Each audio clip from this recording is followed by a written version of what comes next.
Hello friends, welcome back to the channel eSmart Center. So we are on the 13th question of exercise 9.1 and the question is, as observed from the top of a 75-meter high lighthouse from the sea level, the angles of depression of two ships are 30 degree and 45 degree.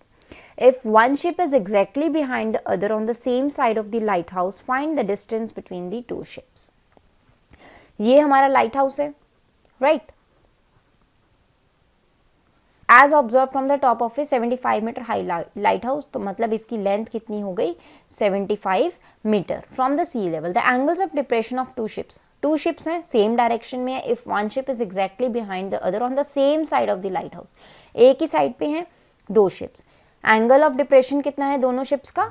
एक का 30 degree है और एक का 45 degree है. ये वाला 45 degree हो जाएगा क्योंकि ये बड़ा एंगल है और ये आपका हो जाएगा 30 डिग्री. अब ऑल्टरनेट एंगल से ये हो जाएगा 45 डिग्री, ये हो जाएगा 30 डिग्री. ठीक है, अब हमें निकालना क्या है? हमें निकालना है find the distance between the two ships. ये दो शिप्स हैं, हमें ये वाला डिस्टेंस फाइंड आउट करना है. नेमिंग कर देते हैं, let it be A, B, C and D. तो हम सबसे पहले ले लेते हैं, ये डिस्टेंस हम मान लेते हैं y है. ठीक है, हम सबसे पहले ट्राइंगल लेंगे in triangle ABC. Triangle ABC में एंगल कौन सा बनेगा 45.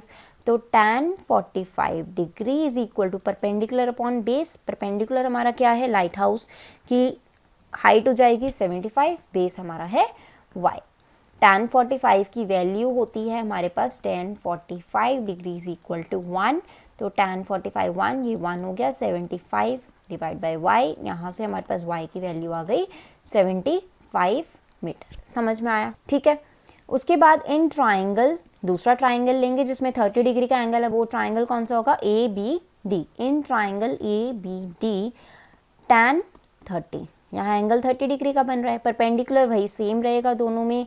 ये लाइट हाउस की हाइट 75, बेस यहाँ हो जाएगा x प्लस वाई क्योंकि यहाँ बेस टोटल है BD.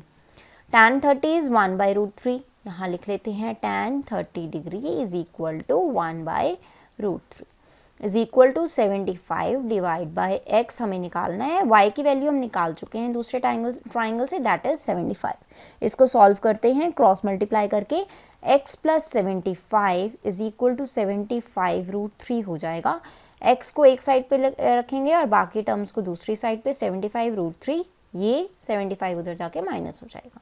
75 कॉमन लेंगे तो ये आ जाएगा रूट 3 माइनस 1. ये आपका आंसर हो जाएगा. एंड यूनिट लिखना मस्ट है. मैं हमेशा बोलती हूँ अगर आप यूनिट्स नहीं लिखोगे तो आपका हाफ मार्क डिडक्ट हो सकता है. ये आपका आंसर हो जाएगा. इन दोनों के शिप्स के बीच का डिस्टेंस हो जाएगा 75 रूट 3 माइनस 1 मीटर. ठीक है, क्लियर है? चलो, this was all about the 13th question of exercise 9.1. आगे हम 14th क्वेश्चन नेक्स्ट वीडियो में करेंगे. तब तक के लिए thank you and bye bye.